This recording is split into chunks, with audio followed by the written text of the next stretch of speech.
All right, fun stuff today. I'm going to walk you step by step through how I set this Synology NAS, network attached storage device. It uses traditional hard drives over a very fast Ethernet connection to provide tens of terabytes of fast data into my computers here in the studio. It's super cool, and it just might solve all your data storage problems.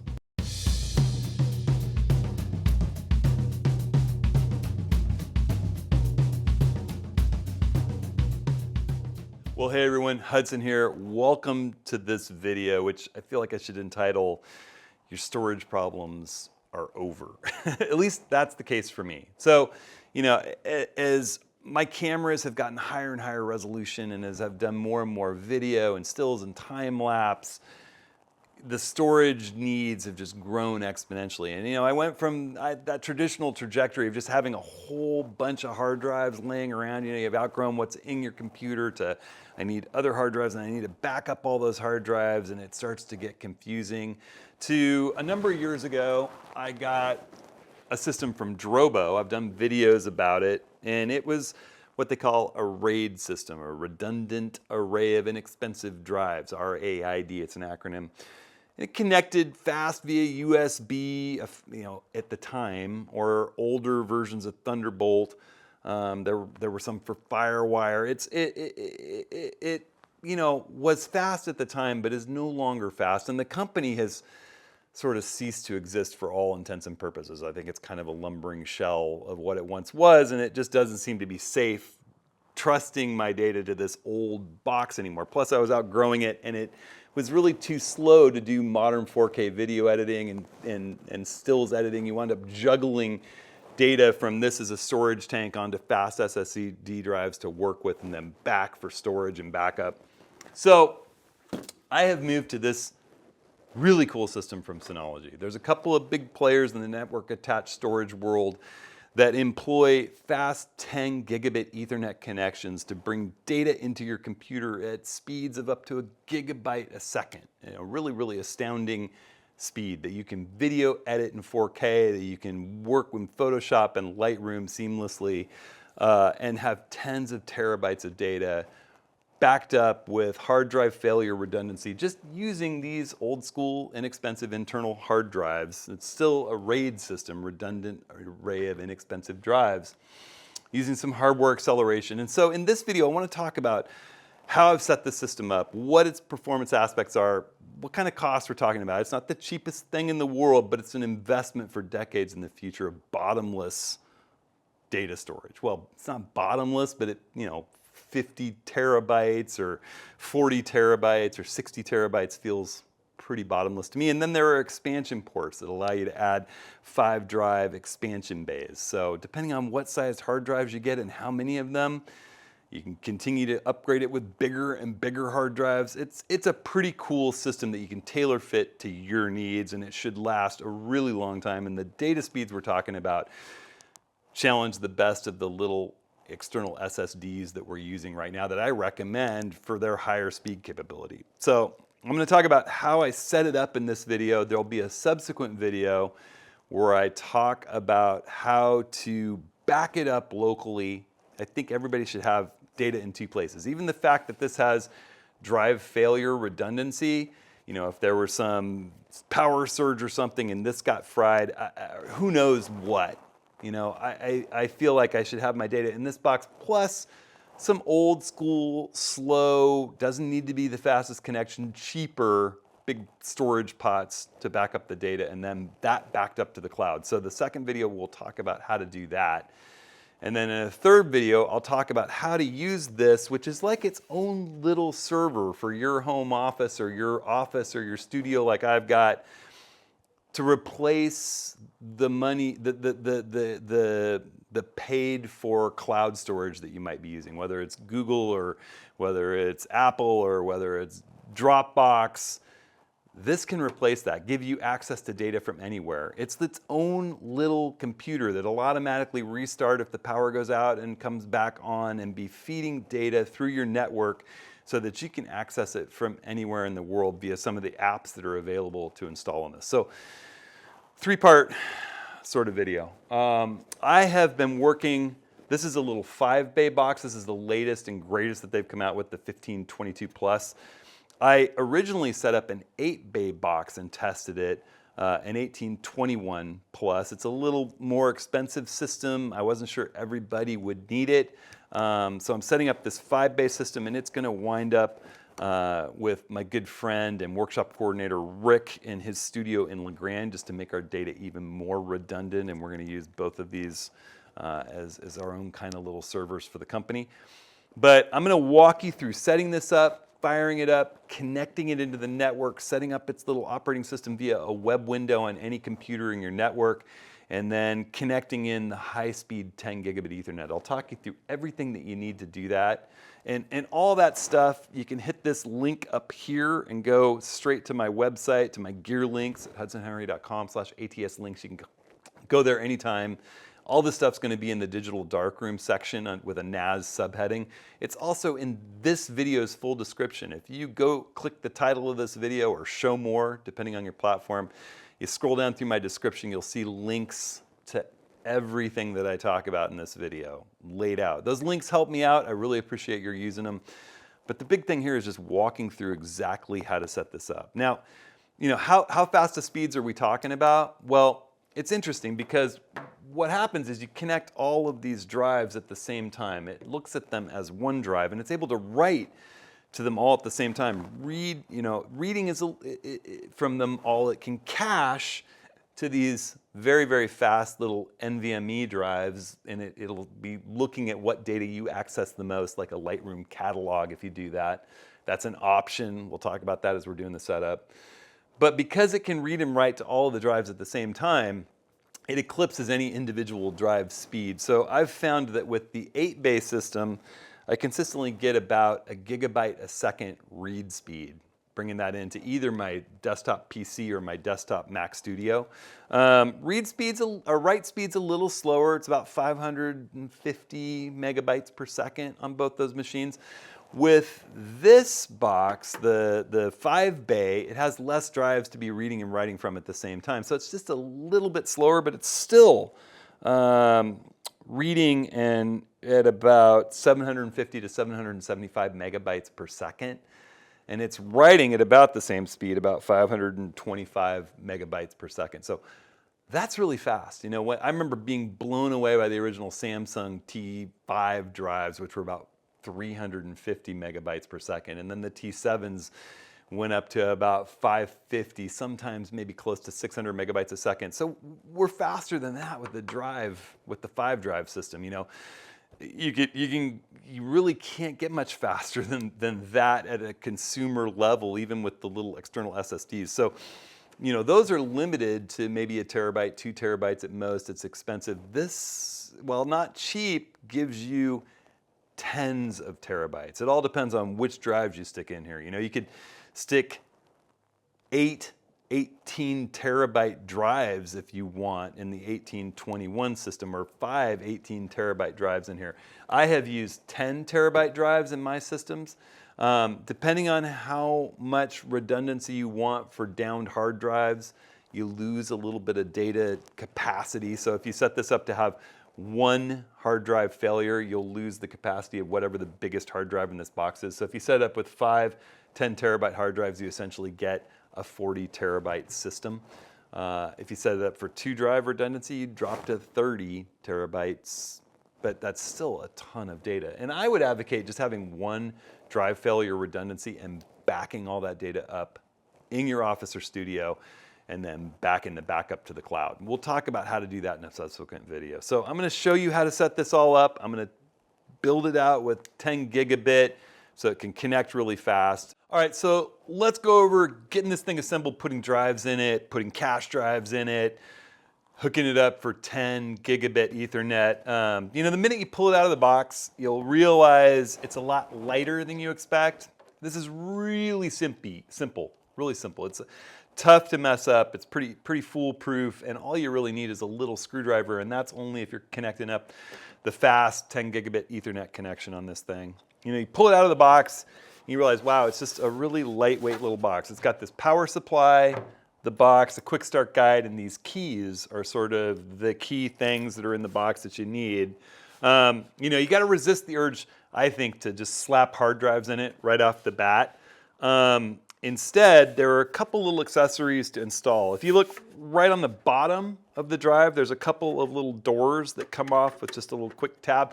That's where we're going to install these accessory little 400 gigabyte cache drives. These are fast NVMe M.2 drives like you'd have on the motherboard of your computer on a modern computer. Really, really fast data transfer. And installing these, it's not mandatory, but it's going to speed up your system because this drive is smart enough, it's, you know, it's its own little computer, to realize what files you're accessing all the time. Say your Lightroom catalog drive or your, you know, On1 photo raw cache and catalog drives, folders. So it'll put that on there for just even faster access, particularly through that 10 gigabit Ethernet connection. And it'll also enable it to cache data that you're moving into the drive, say you're downloading a memory card, really, really fast onto that to distribute out to the drives. It just speeds the system up. On the front of the box, you've got these 5 drive bays. The other box I have has 8. There's a power switch, there's a USB 3.2 port. You can plug a hard drive directly into the NAS. I've never done that, but its option is there. The back has another one of those and 4 1 gigabit Ethernet connections. Those are limited to 100 megabytes a second. But you know, those are the ones that come stock with it. We're going to install one in a second here. That's the 10 gigabit Ethernet port. There's a little blank spot with 2 screws. That's the only time we're going to need a tool. It's taking those 2 screws out and putting them back in. There's also the spot where the power brick connects in, and 2 little expansion port connections, eSATA connections, where you can plug in these accessory drive expansion boxes that they make, where you can put 5 more hard drives in here. I mean, if you think about how big spinning hard drives are up to now, they're into the 20 terabyte and beyond range.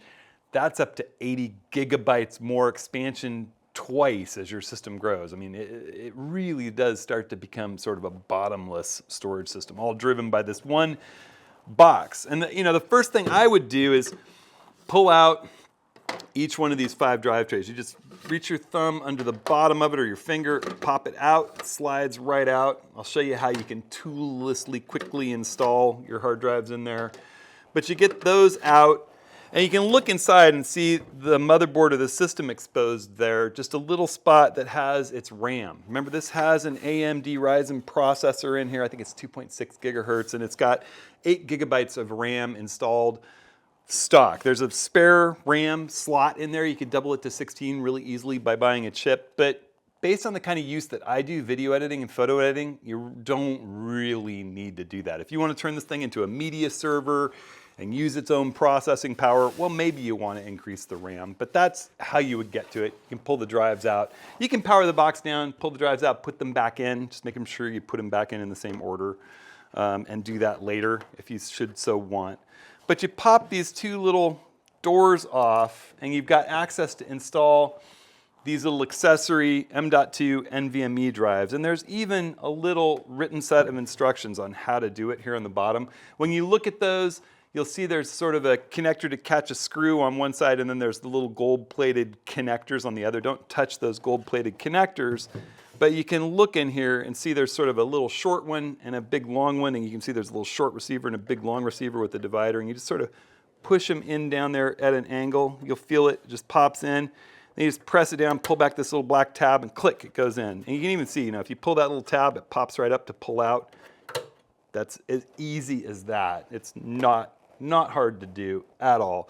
I would use Synology's little NVMe M.2 drives, and the reason for it is that they're NAS certified. They're going to get written and written over and written over and written over and written over and written over so many thousands of times. These are designed to not fail with thousands and thousands and thousands and thousands of write-overs. They're specifically NAS certified and certified to work with Synology. They cost a little bit more than some other options that you could get out there, but you're going to want the NAS NVMe drives if you're going to build this cache. And I'll show you how to set up that cache in just a minute. So next, I'm going to turn the box on its face, where that open area is for the drive bays.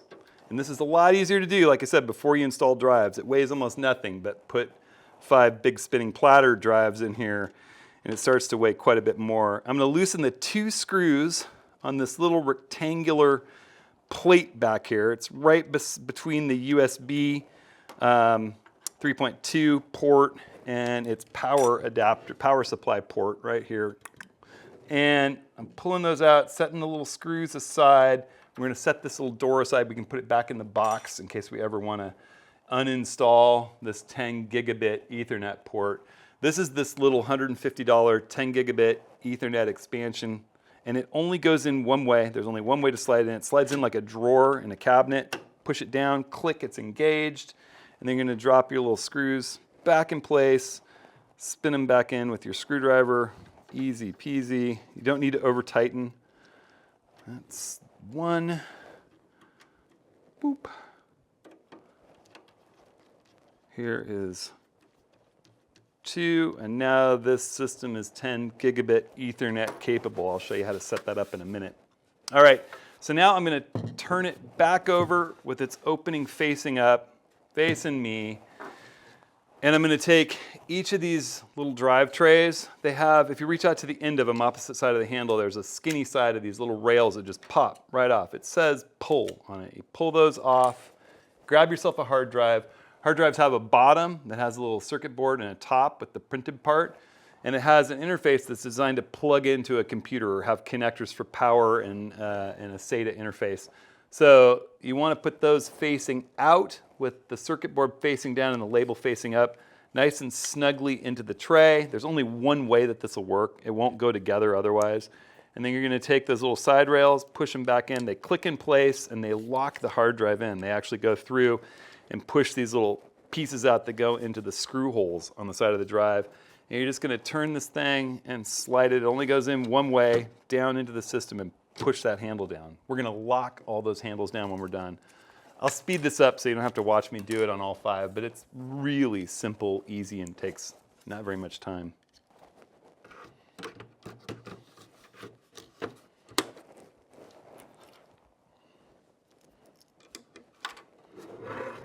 Okay, so all those drives are installed. That didn't take but a minute. You're going to take your key and it goes in. You'll see there's a little kind of ridge on the key, and that fits the little keyhole sort of on each of the handles. You're going to put it in there perpendicular to the drive that you just installed and turn it clockwise to lock. It's going to be the same for each one. I'm going to just turn each one of these so that they're locked. I leave it in the last one so I don't lose my keys. And that way you can't accidentally pull a drive while it's operating. You have to unlock them to pull them back out. And there you go. This box is ready for us to plug in, turn on, connect up, and start transferring data in and out of. So that's what we'll talk about next. All right, so our NAS is spun up and running. You can see it's got its green lights for each of the drives. Just push the power button, plugged it in, push the power button. It's not connected into the network in any way. I'm going to showcase how you're going to do that. I've also got my computer connected into my network via a switch. We're going to need a switch, a 10 gigabit capable switch. I'm going to show you a couple of options. This is the one I'm recommending for most. It's a Netgear switch that has two 10 gigabit Ethernet ports, one for your NAS, one for your computer, along with 8 standard 1 gigabit, 1/10 as fast, 100 megabytes instead of a gigabyte. That'll connect into your router and into anything else in your office, like a printer or something like that. The other option is this 5-port 10 gigabyte switch. This is for if you have a whole bunch of computers that are 10 gigabit capable, or more than one computer that's 10 gigabit capable, and you want to plug the NAS into it, and multiple computers, and then plug it into your router. These switches have to be plugged into your router, so one of these ports would go to your router at a slower connection, usually a gigabit. Most routers are only a gigabit capable, not 10 gigabit. So I think for most people, this cheaper switch, this one's about $270. This one's like $330 if I remember correctly. I'll link both of them in this video's description. Either one will work. But for most people, this Netgear switch is probably more useful, given that it's got 8 other ports along with 2 10 gigabit switches. The other thing that you've got to do is connect your computer via 10 gigabit Ethernet. So my Mac Studio back there has a 10 gigabit Ethernet port built right into it. That's the only computer I really know about right now at the prosumer level that has 10 gigabit built in. It's kind of the latest and greatest thing. OWC makes a couple of cool products that I'm going to recommend. This is their 10 gigabit Ethernet to Thunderbolt adapter. It's like 199 bucks. It works great. You just plug a Cat 6 or better cable into it. Cat 6 can carry 10 gigabit, 1 gigabyte per second data 100 meters, so 300 feet through your house. See, this thing has a couple of fans in it. You may not want it right on your desk, but you can plug it in a closet or another room. You know, you can put it in the garage and drill a couple holes and run that Cat 6 cable right to your computer, and you won't lose a bit of speed going long distances. And the cable is not very expensive. You know, here's a box of Cat 7, which can go even faster. A 50-foot bunch of it was less than $20 on Amazon. So, you know, it's not tough to get this cabling. I would use Cat 6 or better. So there's one other option too for getting that 10 gigabit Ethernet into your computer, and that's using a dock that's 10 gigabit capable. In this case, I've got an OWC Thunderbolt Pro dock. You plug Thunderbolt into your computer. It's got the fastest CF Express B reader I've yet used. I did a whole video on it. I love it so much. Plus, built-in 10 gigabit Ethernet that'll run out at a gigabyte a second through your Thunderbolt right into your computer. So there's multiple options. This is the cheapest option if you don't have a Mac Studio, is this OWC 10 gigabit to Thunderbolt connector. Now I have that just plugged in via a short 10-foot section, a Cat 6 Ethernet cable, right to our Netgear switch here. And again, all this stuff is linked in this video's description or over at my website, hudsonhenry.com/ATS links in the digital darkroom NAS section. But you're just gonna plug this cable right into the 10 gigabit Ethernet port off to the side here. There's 2 ports that are sort of separate from the other 8 that are clearly labeled 10 gigabit. And then what we're gonna do from there, I'm gonna spin our Synology disk station around carefully. It's plugged in and running to expose the back. And to start things off, when you're setting the NAS up for the first time, you can't plug directly, sadly, into the 10 gigabit. You have to set that up after you install the operating system into the drive, into the Synology drive. So what we're going to do is just plug this guy directly in to one of its 4 1 gigabit Ethernet connections. I'm still going to plug it into the 10 gigabit Ethernet connection on the switch, because that switch can read 1 gigabit, 2.5 gigabit, 5 gigabit, 10 gigabit. It'll translate. But the NAS, to originally get logged into it, set it up, connect, install its operating system, needs to be connected initially through one of its 4 stock Ethernet ports. Once we get that set up, we'll switch it over, and I'll talk you through connecting to it via 10 gigabit, and we can test it. Okay, so we got our NAS connected in. It's only via 1 gigabit through its 1 gigabit port, not its 10 gigabit. But what we're going to do is open a web browser. Now, my preference is Google Chrome, and this isn't going to matter whether you're on Mac or PC. It's going to be identical. We just open a web browser that's you're connected to the internet, and I'm going to type in findsynology.com. It's searching for a Synology device. Finds.synology.com. Boom, it's found it. It's found it on this IP address, okay? So we're gonna go ahead and hit connect. It's gonna ask you to agree to the terms of their end user licensing agreement, their privacy statement. You go ahead and click continue. It's connecting in over that Ethernet connection to our new NAS. And it says, it recognizes it, 1522 plus, and we go ahead and we click install. And we're going to automatically download and install the latest disk system manager from the Synology website. We'll go ahead and click next. Yes, we're going to delete all the data that are on drives 1, 2, 3, 4, and 5. I'm going to click yes, I understand, and continue. And it's going to take it a little bit. This is not always the fastest. It takes a few minutes at least, and I'll come back when it's done.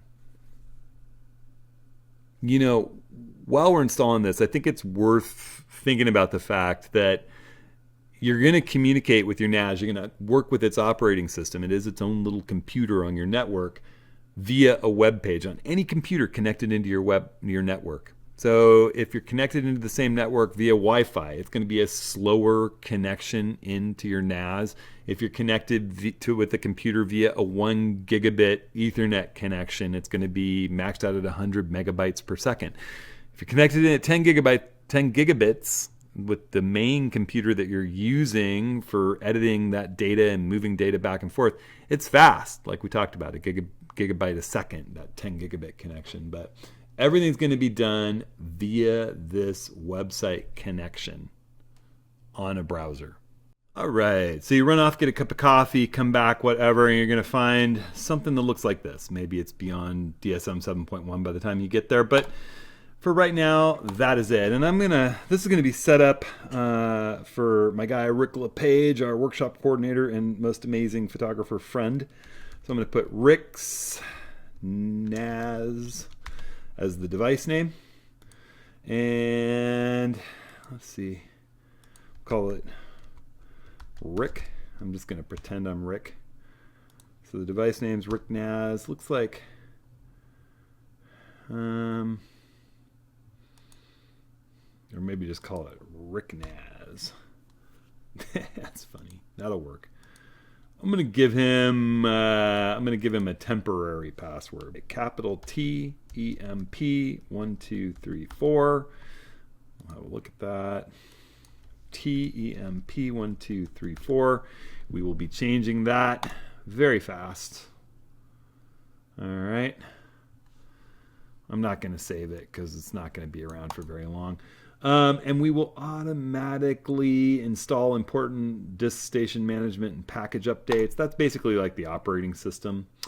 We can create a Synology account. I'm going to skip that for right now. I'm going to not have, well, you can choose whether to or not. I'm probably going to say no for right now. They can collect data to try to improve Synology's system.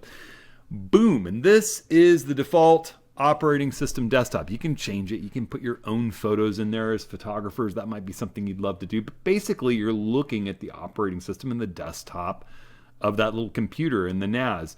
It wants you to create a storage pool and a volume. Well, that's basically taking all that blank disk space, those 50 terabytes that we installed, those 10 terabyte hard drives, and create usable space in them. So that's the first thing we'll do. We'll say you have to choose a RAID type. You can choose RAID 5 or RAID 6. RAID 5 would protect you against a single hard drive failure.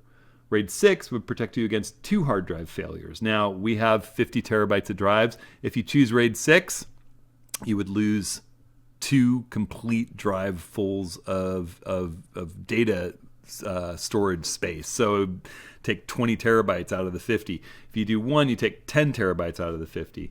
Now, the equivalent and a little bit more flexible system that works, that's Synology's own RAID system, I tend to use, is SHR is the equivalent of RAID 5. SHR2 is the equivalent of RAID 6. So single drive protection, dual drive protection. So you see drive fault tolerance 1, all right?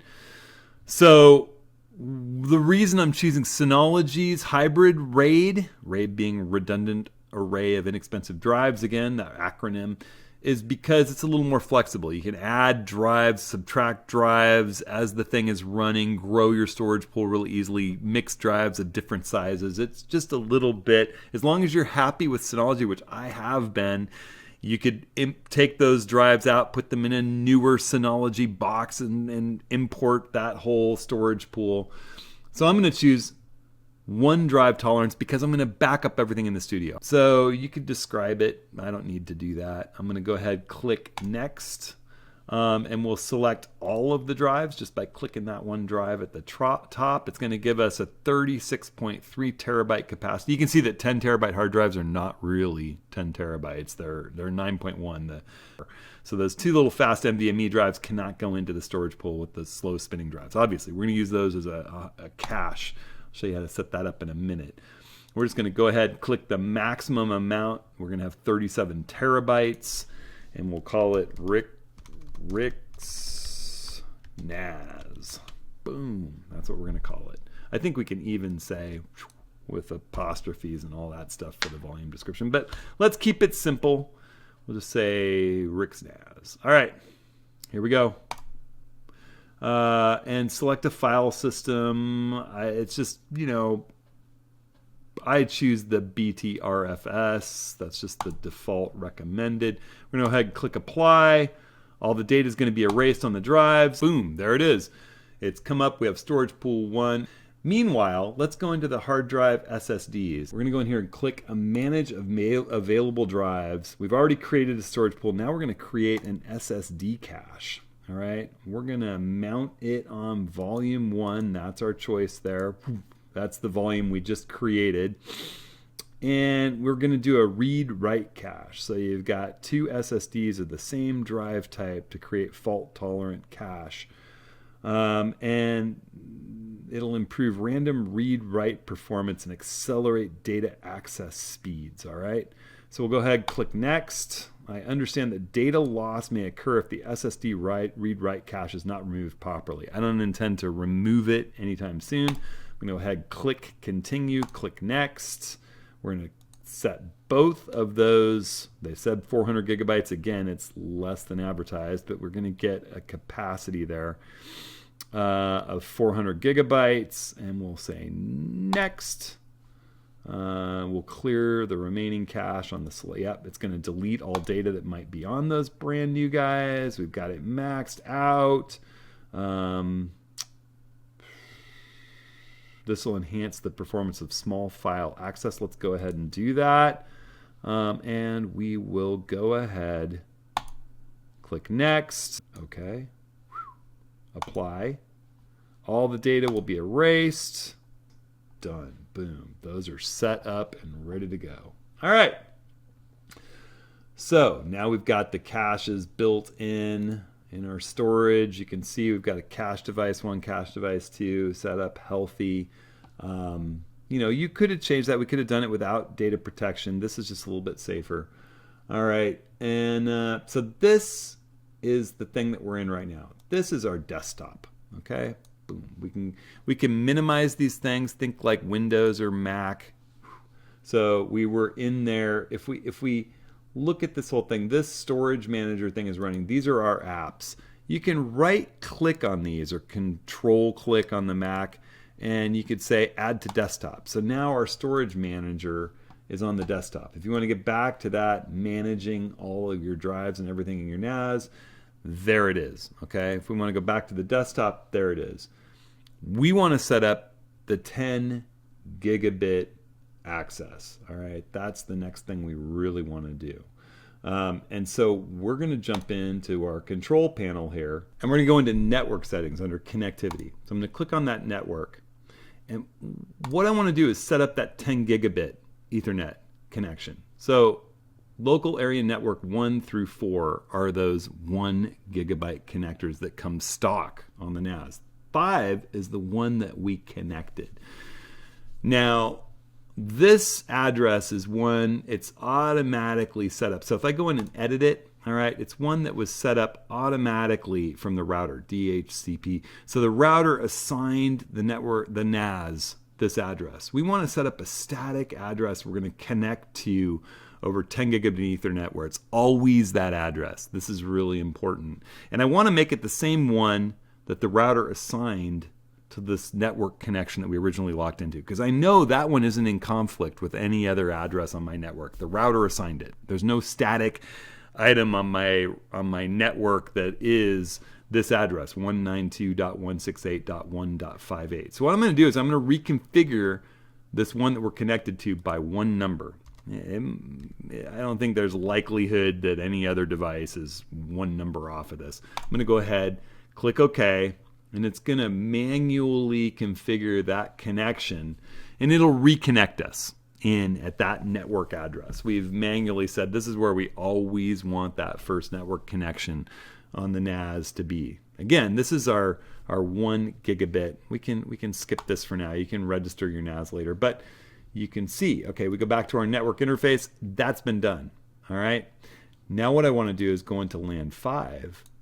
That's the 10 gigabit network connection. All right. And I want to use a manual configuration, and we're just going to type in the same. All we have to change, we have to type it in the same 198.168.1.58. 58. That's that one that was assigned originally to local area connection 1. This is the one little trick to get you connected in at 10 gigabit Ethernet speed on your network. Really quick, I imagine a number of people caught this while I was doing it. I made a mistake here. When I edited this, it needs to be 192, not 198. So we're going to go back in here, re-edit. It won't connect in unless it's on the same sort of network as your main router configuration. So we're going to 192.168.58, and we also want to click to set it as the default gateway. Okay, that's the default gateway data is going to flow in and out through the NAS. So a couple little mistakes I made there in the setup that you shouldn't make yourself, and then we're going to go and we're going to switch those cables now. All right, and so all I'm going to do is I'm going to move the connection on the NAS over from the 1 gigabit connection to the 10 gigabit connection. You can see that when we're plugged into the 10 gigabit connection at the switch with 1 gigabit Ethernet, we get 2 orange lights. There's a whole little code kind of key here. 2 green lights means 10 gigabits. That's the one running to the computer that is connected in at 10 gigabits. When I switch this line now from the 1 gigabit connection to the 10 gigabit connection on the NAS, it'll pause for a second and we should get 2 green lights. Boop, there we go. So now we're double green. Double green, that means we're connected from the NAS to the switch at 10 gigabits. We're connected from the switch to the computer at 10 gigabits. We're connected at 1 gigabit, the fastest that these 8 switches can go, into the router. So we should be all set. Now we're just going to plug in that address. All right, so those cables are switched, and all we should really need to do right now is jump in here and edit that 9 to an 8. You could also just paste in the address we did earlier, but when I click on this, boom, it asks us to relog in. I'm going to type RICK. We're now connected in via the 10 gigabit connection. I'm going to hit enter there, and our password was TEMP1234. I'm going to click to stay signed in, hit that arrow, boom, and now we're connected in on that port. Well, you know, I don't really need to save that because it's not going to be staying that way. We're going to go back into our control panel here to the network settings and have a look at our network interface. You can see we're connected in on that LAN 5. That's our 10 gigabit Ethernet. The address matches this up here. We're going to want to make sure that we bookmark this. You can put it in your bookmarks bar. This is going to be your Synology drive connection. You're just going to go to that internet address right here to log in whenever you want to change the settings on your NAS or add packages like apps. Okay, so that's there. I want to change just couple quick settings right here. We've got it set as the default gateway already. I'd like to go into this M.2 value setting, and this is how big a chunk of data that network connection can work with. I want to manually set that to the highest possible value. That's going to let us move bigger chunks of data faster through that big data pipeline that we have, that 10 gigabit pipeline. I'm going to go ahead, click OK. We're going to restart our network services. Boom, it's just going to do a quick reconnection for us. Bam, that didn't take long. So we're going to jump in here, and one other thing I want to edit in our control panel. You can always go home like this in the control panel. We're going to jump into shared folder. You can see all the things that are in the control panel kind of come into this left tab here. We're going to go into the shared folder, and what we don't have here is a shared folder. We have this network connection, we have this big wide open space, but we need to create a folder that's kind of the root directory of our big NAS hard drive that we're going to be able to access from any computers on our network. So I'm going to go ahead and here click create, and I'm going to create a shared folder, and we'll just name it Rick's NAS so we know what it is. We're going to put it on that volume 1. We don't want to hide it. We don't want to hide any subfolders. We'll enable the recycle bin. We can restrict access to administrators only if we want to. Why not for right now? We can always change that later. I don't want to encrypt it. That'll decrease its performance. We can increase its data integrity. That isn't going to reduce in performance. I don't want to put any kind of quota. We're going to let it be as big as we want it to be, the maximum size, the whole volume if we want. There we go. So we're just going to go ahead here, click next. We're not compressing anything. That can slow things down. We're going to give the admin read and write. We're going to have Rick read and write. We don't want to enable any guest users. We'll go ahead, we'll click, boom, and all of a sudden we have this new shared folder. Now, if you were to go, let's close down our control panel. We'll close it, and you went into the file station. Now all of a sudden you've got this shared folder in the NAS. This is a shared folder, okay, and it's 35 terabytes essentially. Shared folder.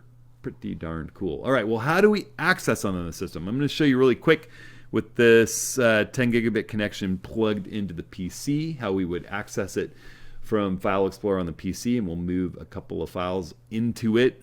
I've got this folder with about 67 gigabytes of video and photos. We can go ahead and close this. Let's open up our Windows Explorer here.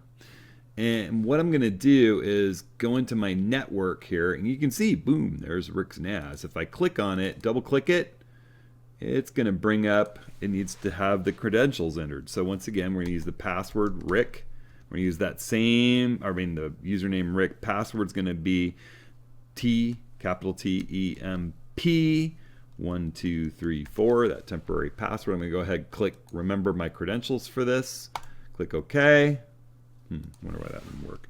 Rick, R-I-C-K, T-E-M-P, 1, 2, 3, 4. That ought to work. Click OK. There we are. We're in. And we see that shared folder. Boom, right? I can jump in here, see more options.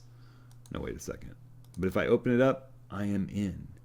If I go back and I go back to the home here, I can right click in here, show more options in this network locations section of the Windows Explorer, and say add a network location.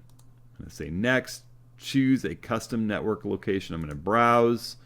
It's going to take it just a quick second here. Give it a minute, it's mapping the network. There it is, Rick's NAS, click. We'll choose Rick's NAS, say OK, say next. We can just call it Rick NAS. We don't need the parenthetical. We say next. I don't need to open it. Finish. Boom, there it is. All right, so now it's in our network locations. We've sort of mapped something there. We can pin it to quick access too. If we put it up in the quick access folders that we like to get to all the time. Boop, now it's pinned. If I clicked on quick access, it's going to be one of those pinned